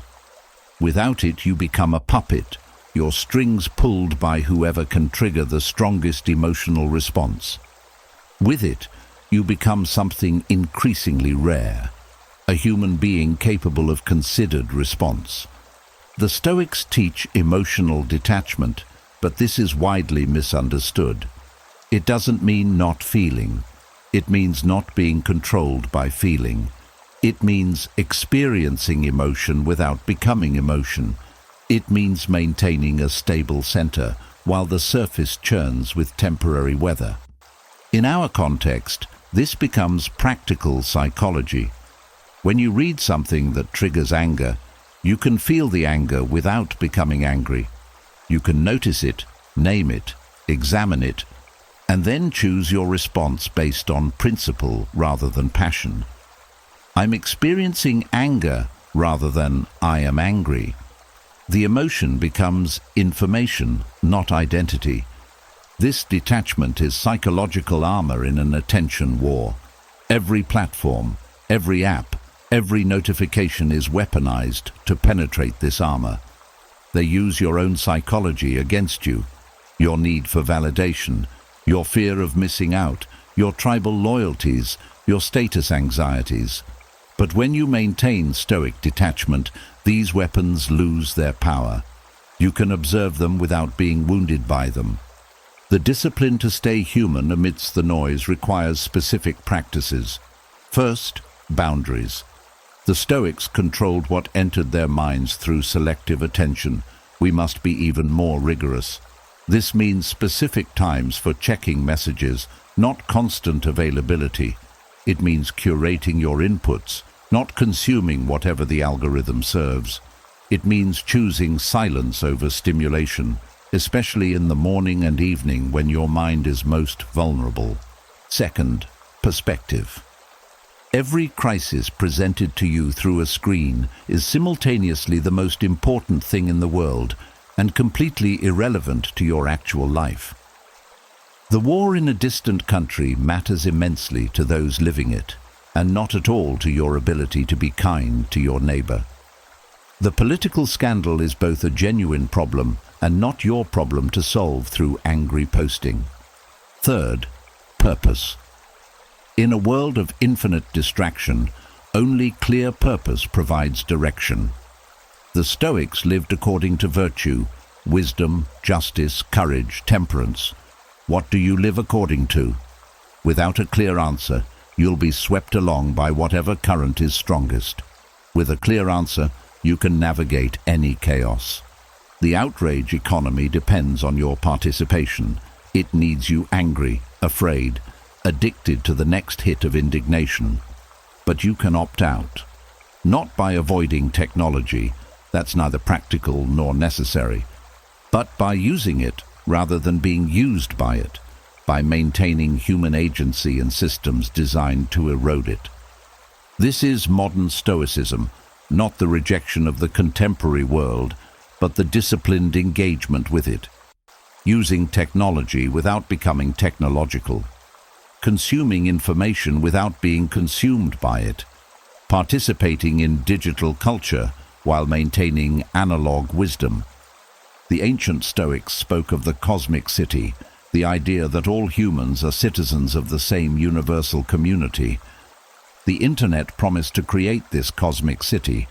Instead, it created a cosmic battlefield where every difference becomes a war, every opinion becomes an identity, every disagreement becomes existential combat. But you don't have to fight every battle presented to you. You don't have to have an opinion on every issue. You don't have to respond to every provocation. The discipline to remain silent when everyone is shouting, this is strength. The courage to be uncertain when everyone is certain. This is wisdom. The restraint to not add your noise to the noise. This is service. Tomorrow, your phone will present you with 100 crises, 1,000 opinions, A million reasons to react, but you have a choice. You can be played by the chaos, or you can play your own game. You can be conducted by the noise, or you can maintain your own rhythm. The Stoic in the digital age isn't the one who retreats from modernity, but the one who engages with it consciously, who uses the tools without being used, who maintains human warmth in algorithmic coldness, who remembers that behind every avatar is an actual person struggling with the same chaos you are. Stay human. It's the ultimate act of rebellion in a world trying to make you otherwise. There's a particular quality of light that appears when you're doing exactly what you should be doing, not what you want to be doing, not what you're passionate about, but what the moment requires. It's subtle. You might miss it if you're looking for fireworks. But once you learn to recognize it, you understand what happiness actually is. We've been sold a lie about joy. We think it comes from excitement, from novelty, from getting what we want. We chase peak experiences, optimal moments, flow states. We measure our lives by their highs, forgetting that peaks by definition cannot be sustained. What goes up must come down. What inflates must deflate. What excites must eventually exhaust. But there's another kind of joy, quieter, but infinitely more sustainable. The joy that comes from alignment, from being where you should be, doing what you should do, serving as you should serve. Not because it's thrilling, but because it's right. Marcus Aurelius knew this joy. In the middle of managing a plague-ridden empire, fighting endless wars, dealing with betrayal and loss, he wrote, "To act rightly is enough. Not to act rightly and be rewarded. Not to act rightly and feel good, just to act rightly. The rightness itself is the reward." This is incomprehensible to our achievement-obsessed culture. We need outcomes, metrics, recognition. We need to know that our right action led to right results. We need the universe to validate our choices with success. But the Stoic discovers something revolutionary. The act itself is the outcome. The discipline itself is the reward. The alignment itself is the joy. Watch someone absorbed in meaningful work, not passionate work, meaningful work. The nurse changing bedpans isn't passionate about bedpans, but watch her face when she makes a suffering patient comfortable. That's not excitement. It's not happiness in any conventional sense. It's something deeper, the satisfaction of duty well performed, of being useful where usefulness is needed. This joy doesn't depend on results. The farmer plants knowing that drought might destroy the crop. The teacher teaches knowing that students might forget everything. The parent loves knowing that children might disappoint, but they plant, teach, and love anyway, because that's what farmers, teachers, and parents do. The duty itself provides the meaning, regardless of outcome. Existentialism and Stoicism converge here in a profound synthesis. Doing is meaning. Not doing in order to achieve meaning, but the doing itself as the source and substance of meaning. When you act in alignment with your role, your values, your understanding of necessity, you don't need external validation. The validation is intrinsic to the act. This resolves the modern crisis of meaning. We keep looking for our purpose as if it's hidden somewhere, waiting to be discovered. We take personality tests, attend workshops, read books about finding our passion. But meaning isn't found. It's enacted. It doesn't exist in potential. It exists in practice. You don't have a purpose. You do a purpose. And what is that purpose? Look around. What needs doing? What role are you already playing? What responsibilities have already chosen you? Parent, partner, professional, neighbor, citizen, human. These aren't limitations on your true purpose. They are your purpose, waiting to be fully inhabited. The joy of duty is the joy of dissolution. The ego dissolves into the role dissolves into the action dissolves into necessity. You stop asking, "What do I want?" and start asking, "What's needed?" You stop wondering, "What would make me happy?" and start knowing, "What must I do?" This isn't self-sacrifice in any tragic sense. It's self-realization in the deepest sense, because your true self isn't some hidden essence waiting to be expressed. It's the accumulation of your actions, the sum of your choices, the pattern of your service. You become yourself through doing your duty, not despite it. The parent who wakes to comfort a crying child at 3 a.m. doesn't feel joyful in any conventional sense. They feel tired, perhaps frustrated, certainly wishing they could sleep. But underneath that surface experience, if they're paying attention, they might notice something else. A rightness, a fittingness, an alignment between what the moment demands and what they're providing. That's the joy of duty, quiet, subtle, easily missed if you're looking for something more dramatic. But this joy has a quality that excitement lacks. It compounds. Each duty fulfilled makes the next easier, not through habituation, but through identity formation. You become someone who fulfills duties. It becomes not what you do, but who you are. And there's profound joy in being who you're supposed to be, in filling the space you're meant to fill. The paradox of happiness reveals itself here. The more you chase it, the more it eludes you. But when you stop chasing and start serving, it appears unbidden, not as fireworks, but as warmth, not as excitement, but as contentment, not as passion, but as peace. Natural desires are limited, Epicurus taught, but those which spring from false opinion have no stopping point. The desire for happiness is infinite when you seek it in achievement, acquisition, or experience. But when you seek it in alignment, in doing what you should do, being who you should be, it's immediately available. Every moment offers an opportunity for this kind of joy. Every duty is a doorway to it. Tomorrow, you'll face obligations that feel like burdens, the work that pays bills but doesn't inspire, the chores that never end, the responsibilities you didn't choose but can't escape. You can meet them with resentment, wishing you were doing something else, someone else, somewhere else. Or you can meet them with presence, recognizing that this duty, this moment, this necessity is your current assignment from existence, not a barrier to your real life, but your real life. Not a distraction from your purpose, but your purpose made manifest. When you shift this way, from resistance to alignment, from have to get to, from burden to assignment, something shifts in the quality of your experience. The task doesn't become easier, but you become equal to it. The duty doesn't become pleasant, but you find pleasure in fulfilling it. This is the joy available to everyone, in any circumstance, at any moment. Not the joy of getting what you want, but the joy of wanting what you're already doing. Not the joy of optimal conditions, but the joy of optimal response to actual conditions. To act rightly is enough. The rest is commentary.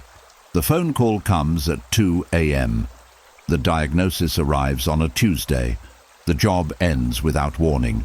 The person you cannot imagine living without is suddenly gone. These are the moments when philosophy meets reality, when all your discipline training faces its ultimate test. When the world burns, who do you become? Not if the world burns. When? Because it will. Not dramatically, perhaps, not all at once, but in pieces. Your world will burn in stages, losses accumulating, certainties crumbling, securities evaporating. This isn't pessimism, it's arithmetic. Everything you have will eventually be taken. Everyone you love will eventually leave or be left. Every structure you build will eventually collapse. The Stoics didn't practice discipline to prevent this burning. They practiced it to remain standing while the flames rose around them. Seneca lost his wealth, then his position, then his life, all at the whim of a mad emperor. Epictetus was enslaved, his leg deliberately broken by his master. Marcus Aurelius lost multiple children, watched his empire face plague and invasion, saw his own son become everything he fought against. They didn't transcend suffering, they transformed it. This is where Stoicism reveals its deepest teaching, amor fati, love of fate. Not resignation to what happens, but the active embrace of it.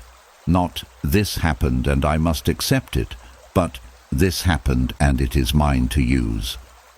When my father died, I discovered the difference between theoretical philosophy and lived experience. All my Stoic training, all my disciplined practice, all my mental preparation, none of it prevented the grief. The grief came like a force of nature, overwhelming, undeniable, absolute. But the training gave me something else, the ability to grieve without being destroyed by grief, to feel the pain without becoming the pain, to let the waves crash over me without being swept away. This is the discipline of acceptance, not the acceptance of defeat, but the acceptance of reality as the raw material for response. Every loss becomes a lesson in what cannot be lost. Every ending becomes education in what endures. Every death becomes instruction in what lives. Viktor Frankl, in the concentration camps, discovered that even when everything is taken, one thing remains: the ability to choose your response. But this isn't a consolation prize. It's the ultimate power, because your response is the only thing that's ever truly been yours. Everything else, your possessions, your positions, your people, they were on loan. Your response is the only thing you own, absolutely. When the world burns, you discover what doesn't burn. Not your ego, that's often the first casualty.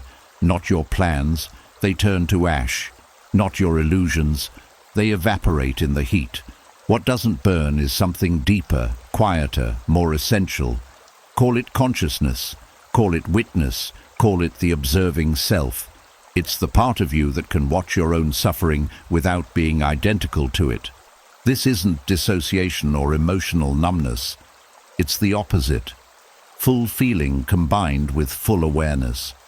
You feel the grief completely while simultaneously observing yourself grieving. You experience the fear fully while maintaining awareness that you are more than the fear. You let the pain move through you while knowing you are the space through which it moves. The discipline you've been practicing has been preparing you for this. Every cold shower was training in accepting discomfort. Every early morning was practice in acting without feeling ready. Every difficult conversation was rehearsal for harder truths. You've been building the strength to stand in fire. But here's what nobody tells you about catastrophe. It clarifies. When the non-essential burns away, you see clearly what remains. When the trivial becomes impossible, the important becomes obvious. When the future disappears, the present becomes vivid. The burning world becomes your teacher, showing you through destruction what is indestructible. The Stoic calm under pressure isn't about not feeling pressure. It's about feeling it fully while maintaining your center. Like a tree in a storm, the branches whip and bend, the leaves tear away, but the trunk remains rooted. The storm is real, the damage is real, but something essential endures. This isn't about being strong for others, though others may need your strength. It's about discovering that you are not your circumstances, not your losses, not your pain. You are the consciousness that experiences these things, and consciousness itself cannot be harmed by what it observes. When my father died, people said, "Be strong." But strength wasn't what was needed. What was needed was presence, the ability to be fully there with the loss, neither running from it nor drowning in it. The discipline to feel without being overwhelmed, the courage to continue without knowing how. Amor fati doesn't mean loving suffering, it means loving reality, including its difficult parts. It means recognizing that the same force that gives also takes, that creation and destruction are movements of the same dance. It means saying yes to existence in its totality, not just its pleasant portions. Tomorrow, or next month, or next year, your world will burn in some way. Small burns or large ones, sudden flames or slow smolders.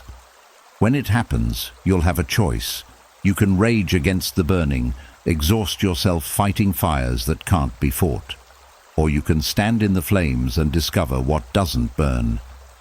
The discipline you practice today is preparation for that standing. Every small acceptance trains you for larger acceptances. Every minor disappointment teaches you that disappointment is survivable. Every loss shows you that losing doesn't mean being lost. When the world burns, and it will, you don't need to be ready. Nobody is ever ready for real loss. You just need to meet it with everything you've practiced, everything you've learned, everything you've become through your discipline.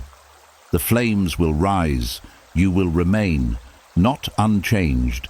The fire changes everything it touches, but undefeated, still standing, still choosing, still responding from depth rather than surface, from principle rather than panic, from the part of you that watches the burning rather than the part that burns. This is the ultimate test of discipline, not preventing catastrophe, but remaining human within it, not avoiding suffering, but transforming it into wisdom. When the world burns, you become who you've been practicing to be. Here, now, in this moment before the conclusion, let's stop. Not stop reading, stop rushing. Stop anticipating what comes next. Stop treating these words as steps towards somewhere else. Be here, in this sentence, in this breath you're taking right now. This is the still point, the eye of the hurricane, the center that holds while everything spins. You've been circling it throughout this entire journey, through the death of motivation, through the birth of discipline, through the fire and the burning. Now we arrive at what was always here: silence, breath, awareness. Sit straighter as you read this. Feel your spine extend, your shoulders settle. Notice the weight of your body in the chair, the temperature of the air on your skin. This isn't philosophy anymore. This is physics, the actual presence of being alive, right now, requiring nothing but attention. The ancient Stoics called this prosos, continuous attention, full presence, complete awareness, not as a peak experience to be achieved, but as the ground state to which you return. Again and again, between thoughts, between actions, between breaths. Your breath is happening now. It doesn't need motivation. It doesn't require discipline. It simply occurs, a perfect demonstration of necessary action without emotional prerequisite. In, out, in, out. The universe breathing through you, as you, regardless of how you feel about it. This is what we've been building toward. Not a new way of doing, but a new way of being, or rather, the oldest way, the simplest way, temporarily obscured by the noise of modern existence, but always available, always here, waiting in the pause between heartbeats. The arc completes itself, from emotion through reason to peace. But peace isn't the absence of activity, it's the presence of purpose. It's knowing what must be done and doing it without internal conflict. It's the alignment of necessity, capability, and action in a single flowing movement. Marcus Aurelius, writing by candlelight in a cold tent on the Danube frontier, surrounded by war and death, found this peace, not by escaping his circumstances, but by fully inhabiting them, not by feeling ready, but by being present. The still point wasn't somewhere else. It was where he was, in the center of chaos, doing what needed doing. You don't need to feel ready. This might be the most liberating truth you ever encounter. Readiness is a feeling, and feelings are weather. You can act in any weather. You can begin in any internal climate. You can start from exactly where you are, with exactly what you have, feeling exactly how you feel. You only need to begin. But beginning isn't a single dramatic moment. It's a continuous practice. You begin again with each breath. You begin again with each choice. You begin again each morning, each moment, each time you remember that you can choose your response regardless of your feeling. The sunrise comes whether you're ready or not. It doesn't announce itself with trumpets. It doesn't wait for perfect conditions. It simply begins, a gradual lightening, imperceptible at first, until suddenly the world is illuminated. Your discipline works the same way, not through dramatic transformation, but through incremental brightening, each small choice adding light until your life is unrecognizably brighter. Picture yourself tomorrow morning. The alarm will sound. Your body will resist. Your mind will generate its familiar excuses. But now you know something you didn't know before. None of that matters. The resistance, the excuses, the feelings, they're just weather in your nervous system. You can move through them like walking through fog. You'll rise, not because you're motivated, but because rising is what happens at that time. You'll move through your morning ritual, whatever you've chosen, whatever serves your life. Not because it feels good, but because it shapes you into who you're becoming. You'll meet the day's obligations, not because they inspire you, but because meeting them is what humans do.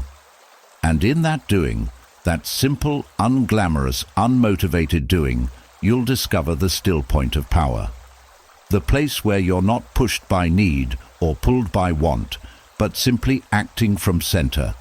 Acting from the part of you that doesn't need permission from your emotions. Acting from discipline. This isn't the end of your story. It's the beginning of your practice. Every day for the rest of your life, you'll face the same choice: to wait for motivation or to act from discipline. To be governed by feelings or to govern yourself.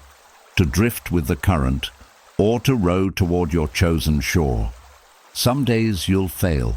You'll choose comfort over growth, ease over effort, the familiar over the necessary. This doesn't make you weak, it makes you human. Discipline isn't perfection, it's practice. It's returning to the path after you've wandered. It's beginning again without shame, without drama, without needing to feel inspired about it. The figure stands as the sun rises, breathing, steady, awake. Not a statue. Statues don't breathe. Not a machine. Machines don't choose. A human being, fully present, fully aware, doing what needs doing regardless of internal weather. This figure is you. Not tomorrow, not when you're ready, not when you finally feel motivated. You now, in this moment, with this breath, with this choice. You are the still point.